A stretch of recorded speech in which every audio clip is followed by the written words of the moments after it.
कहानिका के पिछले एपिसोड में हमने जाना कि किस प्रकार तुलसी राम जी वियतनाम युद्ध का पूरा ब्यौरा देते हैं कि अमेरिका के खिलाफ किस प्रकार बौद्ध भिक्षु पहली बार अपने आचरण के विरुद्ध जाकर आत्महत्या करने में लिप्तता दिखाते हैं।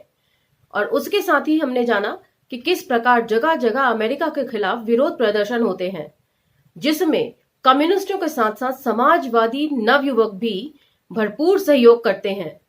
उसके बाद कम्युनिस्टों का एक जत्था जो है वो दिल्ली की तरफ रवाना होता है। उनका मुद्दा होता है कि जो मतदान की उम्र है वह 21 से घटाकर 18 की जाए। तो वहां पर तुलसीराम जी जिक्र करते हैं कि किस प्रकार जगह जगह डब्बा लेकर जाते हैं चंदा इकट्ठा करने के लिए, ताकि कोई बस या कन्वेंस हायर करके दिल्ली जाया जा सके विरोध प्रदर्शन जताने इस बाबत। तो वहां पर वे ये जिक्र करना नहीं भूलते कि सबसे पहले इस तरह चंदा इकट्ठा करने की परंपरा जो है वो कार्ल मार्क्स ने डाली थी, जिन्होंने मजदूरों के लिए मुकदमा लड़ा था सत्ता के विरुद्ध। तो अब हम यहां से आगे पढ़ेंगे। आभासी दुनिया के मेरे दोस्तों, शालिनी बोल रही हूं। जय भीम, हुल जौहार। डब्बा कलेक्शन द्वारा प्राप्त धनराशि से हम एक किराए की बस द्वारा दिल्ली चल दिए। हमारी यात्रा बनारस से 14 नवंबर 1969 को 11 बजे रात को शुरू हुई। बस मालिक से तय हुआ था कि वह आगरा तथा फतेहपुर सीकरी होते हुए दिल्ली पहुंचाएगा। प्रथम चरण में हम 15 नवंबर को दोपहर बाद आगरा पहुंचे। आगरा पहुंचते हमारी यात्रा रोचक इसलिए बन गई थी क्योंकि भारत ऑस्ट्रेलिया का कानपुर में क्रिकेट टेस्ट मैच चल रहा था और कर्नाटक के नए खिलाड़ी GR विश्वनाथ ने दूसरी पारी में शतक बनाया। हम बस में रेडियो से कमेंट्री सुन रहे थे। ताजमहल के पास ज्यों ही हमारी बस रुकी, विश्वनाथ का शतक पूरा हुआ। बस में खूब तालियां बजी थीं। इस खुशी के साथ ज्यों ही मेरी प्रथम दृष्टि ताजमहल पर पड़ी, मैं काव्यात्मक अनुभूति का शिकार हो गया, जिसे तुरंत लिपिबद्ध कर लिया, जो इस प्रकार थी। कितना अद्भुत ताजमहल यूं यमुना तट पर फैला है, चाहे कोई कुछ भी समझे, तू मजनू का लैला है। बाहर से ही ताजमहल से सम्मोहित होकर जब मैंने अंदर शाहजहां और मुमताज की मज़ार को देखा तो एक अलग ढंग की अनुभूति हुई। मेरे ऊपर मार्क्सवादी सोच हावी होने लगी। अब प्यार की निशानी मजदूर की निशानी में बदल गई थी, क्योंकि हम लोग ताजमहल को एक प्यार की निशानी के तौर पर जानते हैं। पूरा विश्व इसी तरीके से जानता है, लेकिन इसको बनाने में सबसे महत्वपूर्ण योगदान जो था वो मजदूरों का ही था, जिन्होंने इतनी बारीक नक्काशी के चलते इसे पूरी दुनिया भर के लिए विख्यात कर दिया। फतेहपुर सीकरी तक पहुंचते पहुंचते 4 लाइनें फिर लिपिबद्ध हो गईं। जिनकी हड्डी पसली से हैं बनी ताज की दीवारें, रखते ही पग झनझन करती आहें उनकी चीतकारें। बाद में मैंने ताजमहल पर एक बहुत लंबी कविता लिखी, जिसे बाद के दिनों में BHU MA के सहपाठी प्रोफेसर सतीश कुमार राय काशी विद्यापीठ छात्रों के स्वागत तथा विदाई समारोह में गर्मजोशी से सुनाया करते थे। उन दिनों लिखी गई मेरी कविताओं की सबसे बड़ी प्रशंसा BHU सोशल साइंस फैकल्टी की वर्तमान डॉक्टर प्रोफेसर चंद्रकला पाड़ियां थीं। वे आज भी जब भी मिलती हैं उन कविताओं को प्रकाशित करने को कहती रहती हैं। मुझे लगता है कि ये सब कविताएं प्रकाशित होनी चाहिए थी। यदि कि इस मंच से कोई इस बात को सुन रहा है तो मैं चाहूंगी कि इस बाबत काम किया जाए। पूरे किले से अकबर की फतेहपुर सीकरी ने मुझे ताजमहल से कहीं ज्यादा प्रभावित किया था। पूरे किले से अकबर की धर्मनिरपेक्षता प्रवाहित हो रही थी। मैं कभी गई नहीं हूं इस जगह पर, लेकिन जाना जरूर चाहूंगी, और जब भी जाऊंगी तो मैं इन बातों को ध्यान में रखूंगी कि वे किस प्रकार धर्मनिरपेक्षता दिखाती हैं ये इमारतें। इसके ऊपर भी अच्छा खासा शोध किया जा सकता है। गुजरात विजय की शान में निर्मित बुलंद दरवाजा कला का अद्भुत नमूना प्रस्तुत कर रहा था। वहां एक पहलवान किस्म का आदमी दरवाजे की अद्भुत ऊंचाई से नीचे पानी में भरे एक छोटे से गड्ढे में अली अली का नारा लगाते हुए कूद जाता था। एक कूदान के बाद ज्यों ही पर्यटकों से कुछ पैसे मिल जाते वे पुनः बुलंद दरवाजे पर अगली छलांग के लिए चढ़ जाता था। उसकी ये बुलंद कूदान दिन भर जारी रहती थी, जिससे उसके परिवार का पालन पोषण चलता रहता था। हैरत इस बात की थी कि उसके साथ कभी कोई दुर्घटना नहीं हुई, अन्यथा 1-2 सेंटीमीटर के हेर फेर से वह चूर चूर हो सकता था। शायद इसीलिए बोला जाता है कि प्रैक्टिस मेक्स वन परफेक्ट। वहां सलीम चिश्ती की दरगाह कला का एक अलग विस्मित करने वाला नमूना थी। अपनी इच्छाओं की पूर्ति के लिए मनौती मानने वालों का तांता लगा हुआ था। मनौती का तरीका था दरगाह के झरोखे पर धागा बांधना। मैंने धागा तो नहीं बांधा, किंतु ये मनोकामना लिए दरगाह से बाहर निकला कि भारत में समाजवादी व्यवस्था अवश्य लागू हो। मैं राहुल सांस्कृत्यायन द्वारा लिखित अकबर नामा पुस्तक पहले ही पढ़ चुका था, अतः उसमें वर्णित अकबर के जीवन से जुड़ी तमाम घटनाएं मेरे मस्तिष्क के आर पार होने लगी। फतेहपुर सीकरी में रहते हुए अकबर जंगली गधों का शिकार करता था। अकबर में दरबार में जिससे नहीं पटी उसे शाही खर्चे से हज करने मक्का भेजा जाता, किंतु यमुना पार होते ही अकबर के कारकुन उसे मार डालते थे। एक बार इस चिराग साज यानी किले में चिराग जलाते हुए अचानक बीमार होकर शाही तख्त के पास गिरकर लेट गया। ठीक उसी समय अकबर ने वहां से उसे देख लिया। उसने तुरंत फरमान जारी कर दिया कि चिराग साज को बुलंद दरवाजे के नीचे फेंक दिया जाए। देखते ही देखते चिराग साज चकनाचूर हो शाही फरमान का शिकार हो गया। राहुल संस्कृत्यायन द्वारा वर्णित इस तरह के तथ्यों ने मेरे दिमाग में अकबर के व्यक्तित्व पर प्रश्न चिन्ह सा लगा दिया था। वैसे भी यदि आप अकबर बीरबल के नोक झोंक देखें या पढ़ें कहीं, तो अक्सर उसमें सुनने में आता है कि अकबर की गलतियों पर किस तरह बीरबल जो थे उन्हें नसीहत दिया करते थे। शायद डायरेक्ट बोलने में वे भी घबराते थे, क्योंकि अकबर का शायद स्वभाव ऐसा रहा होगा कि वे अपने बारे में किसी से कुछ सुनना पसंद नहीं करते होंगे। लेकिन बीरबल के भी अपने तरीके होते थे उन्हें बात को समझाने के। पानी की कमी से अकबर को वह किला छोड़ना पड़ा था, यह तथ्य अचंभे वाला था। फतेहपुर सीकरी में 1 घंटा रुकने के बाद हमारी बस दिल्ली के लिए रवाना हो गई। सिकंदरा में अकबर का मकबरा देखते हुए हम मथुरा होते हुए रात को दिल्ली पहुंच गए। आगरा से दिल्ली के बीच की यात्रा मुझे लगातार मुगल कालीन भारत के इतिहास का बोध कराती रही। बहुत सारे किले और हिस्टोरिकल प्लेसेस हैं दिल्ली में भी, और दिल्ली से होते हुए यदि आप आगरा जाएं तो रास्ते में भी। कम्युनिस्ट पार्टी की तरह ही हमारे ठहरने का इंतजाम ताल कटोरा गार्डन में किया गया था। वहां तंबू गड़े हुए थे। करीब 15,000 कम्युनिस्ट छात्र देश के कोने कोने से वहां आए थे। रात में कम्युनिस्ट पार्टी के चेयरमैन S.A. डांगे का भाषण हुआ। डांगे की आवाज में जादू सा बिखर जाता था। मैं उनके व्यक्तित्व से बुरी तरह प्रभावित हुआ था। सुबह होने पर करीब 10 बजे हम पार्लियामेंट पर प्रदर्शन के लिए चल पड़े। जुलूस की शक्ल में चलते हुए हमारा प्रमुख नारा था, 18 साल में मताधिकार लेके रहेंगे, लेके रहेंगे। बीच बीच में कम्युनिस्ट मैनिफेस्टो में मार्क्स द्वारा दिए गए नारे, दुनिया के मजदूरों एक हो की भी गूंज होती रहती थी। इस तरह के जुलूस में मैं पहली बार दिल्ली आया था। उस दिन ताल कटोरा तथा इंडिया गेट के बीच पूरे रास्ते भर में अत्यंत भावुक हो उठा। भारत में क्रांति की कल्पना से मेरे आंसू रोकने पर भी नहीं रुकते थे। इंडिया गेट की सभा में AISF के प्रेसिडेंट जोगिंदर सिंह दयाल तथा यूथ लीडर C.K. चंद्रभान आदि का भाषण हुआ था।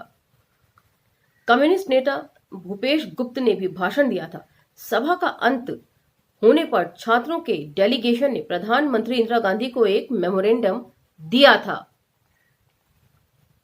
ये उस समय के प्रधानमंत्री हुआ करते थे जो छात्रों से, लीडरों से या आंदोलनकारियों से मिलने से डरते नहीं थे, और एक आज के वर्तमान युग के प्रधानमंत्री हैं जो सवालों के जवाब देने तक से डरते हैं, प्रेस कॉन्फ्रेंस करने से डरते हैं। उस दिन एक रोचक घटना यह हुई कि चंडीगढ़ को पंजाब में मिलाने को लेकर अकालियों के नेतृत्व में एक बहुत बड़ा पंजाबियों का जुलूस इंडिया गेट पर आया था। हजारों साल की संख्या में पगड़ीधारी सिखों को एक जगह मैंने पहली बार देखा। वे एक रोचक नारा लगा रहे थे कि फूल खिला गुलाब का, चंडीगढ़ पंजाब का, नहीं किसी के बाप का। इस नारे ने हमें बहुत लुभाया था। हकीकत यह थी कि वहां से तालकटोरा लौटते हुए कई छात्र उसी नारे को दोहराते रहे। मैं मुश्किल से 24 घंटे दिल्ली रहा। दक्षिण दिल्ली की साफ सुथरी पेड़ों से घिरी सड़कें, गोल चक्कर वाले चौराहे, संसद भवन तथा केंद्रीय सचिवालय, कनॉट प्लेस आदि देखकर मैं भौंचक्क रह गया था। किंतु प्रदर्शनकारियों के खाने पीने की कोई उचित व्यवस्था न होने के कारण इधर उधर भटकना पड़ा। दक्षिण दिल्ली के बड़े क्षेत्र में चाय के ढाबों का न होना तथा कहीं भी जाने के लिए थकाऊ पैदल यात्रा जैसी कठिनाइयों से उबरकर एक बार तो मैंने मन ही मन प्रण कर लिया था कि दोबारा कभी दिल्ली नहीं आऊंगा। तो दिल्ली एक बारी में शायद किसी को लुभाती ना हो, क्योंकि यहाँ पे जिंदगी काफी तेज है।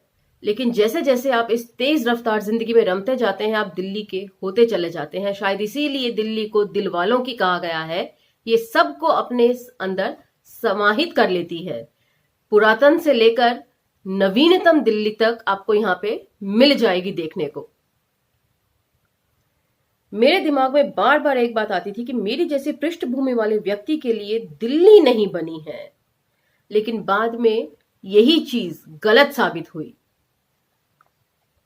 मैं ये भी सोचने लगा था कि भूखे रहना है तो बनारस ही भला। इन्हीं सोचों के साथ 16 नवंबर 1969 की शाम, देर शाम, हमारी बस दिल्ली से सीधे बनारस के लिए चल पड़ी। बनारस हवाई अड्डा, बाबतपुर मंगारी गांव के रहने वाले पार्टी कार्यकर्ता रामकरण पटेल बस के चलते ही जोर जोर से फूल खिला गुलाब का वाला नारा लगाने लगे।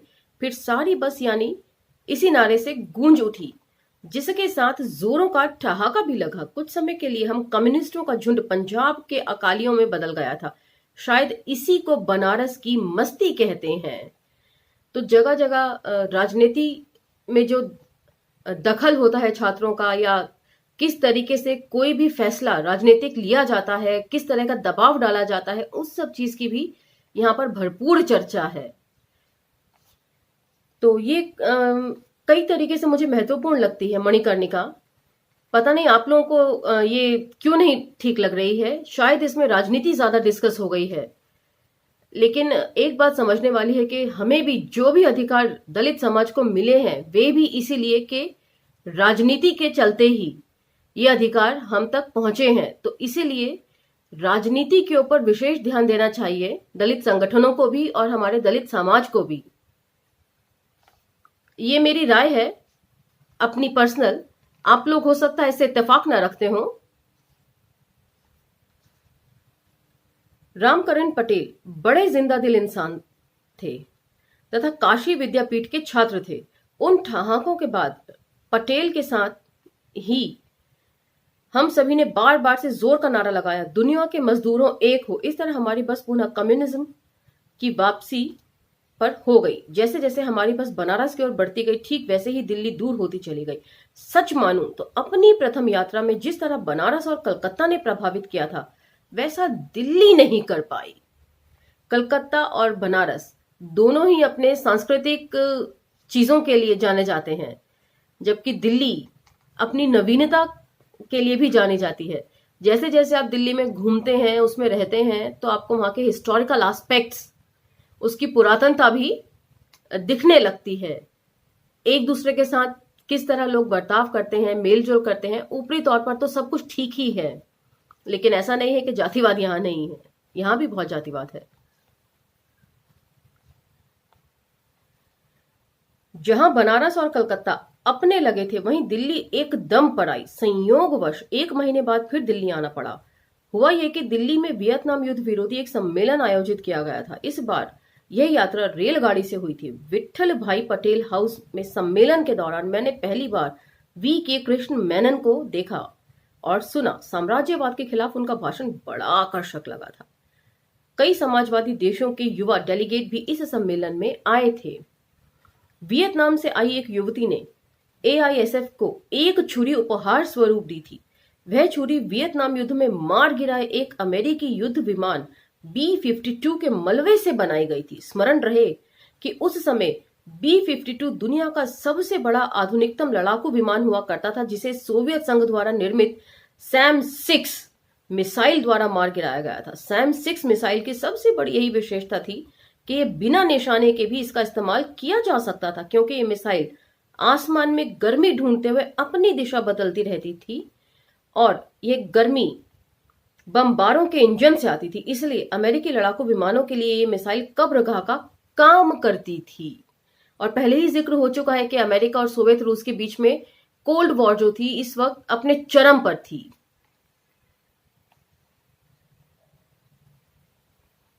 लंबे चलने वाले वियतनाम युद्ध में इस मिसाइल से अमेरिका के हजारों लड़ाकू विमान मार गिराए गए थे। मैं उस छुरी को देखकर बहुत रोमांचित हो उठा था। बार बार दिमाग में कल्पना आती रही कि यदि मौका मिलता तो मैं भी वियतनाम चला जाता और सैम 6 में से किसी न किसी अमेरिकी युद्धक विमान को अवश्य मार गिराता। दिल्ली की दूसरी यात्रा में भी मैं मात्र 24 घंटे वहां रहा।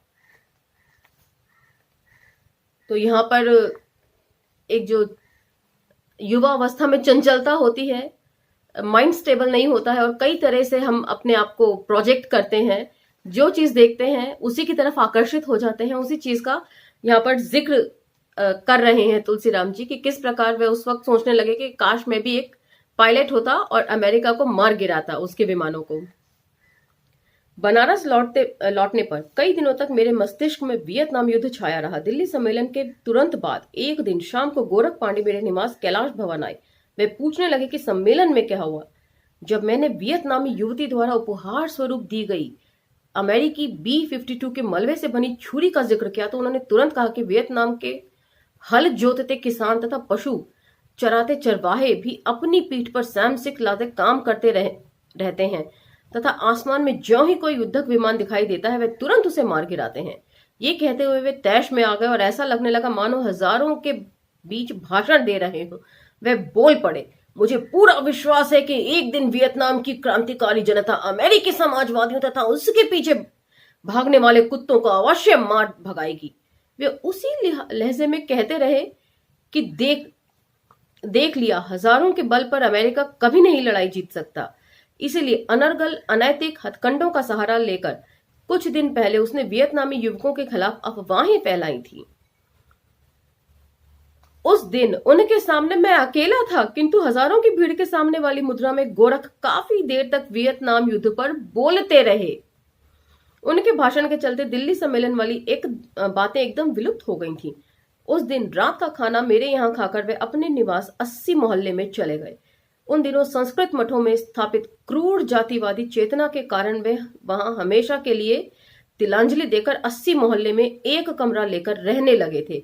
तो पहले भी जिक्र हो चुका है कि जब तुलसीराम जी को मारने के लिए त्रिलोक पांडे शायद नाम था, जो इनको पहचान के मारने के लिए भागते हैं और पीछे पीछे बाकी ब्राह्मण भी भागते हैं तुलसीराम जी को मारने। तो वहां पर भी उस वक्त गोरख पांडे जी ये प्रण लेते हैं कि कभी इस तरह की मंदिर या मठों में नहीं रहूंगा जहां जातिवादी व्यवस्था लागू की जाती है।